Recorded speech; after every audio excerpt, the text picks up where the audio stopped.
या प्रकारची फायरिंग मित्रांनो.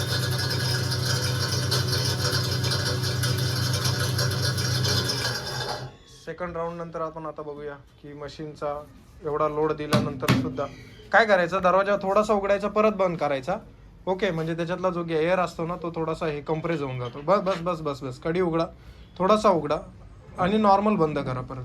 ठीक आहे, ओके, परत उघडा. ओके, एकदम मस्त रिझल्ट आलेला आहे. अजून पण फाईन पाहिजे तुम्हाला? कसं वाटतं रिझल्ट? छान वाटतंय तुम्हाला? वरती खाली करण्यासाठी आपण हे पण दिलेलं आहे, साईडची पट्टी, तुम्ही करू शकता. ओके ओके, बस. हां, जी वाळलेली नाही मिरची ती होत नाही, वाळलेलं मटेरियल लागतं, होऊन जातं. ठीक आहे, परत एकदा थोडासा राऊंड दिलं ना होऊन जाईल याच्यामध्ये. बाकी ओके रिझल्ट.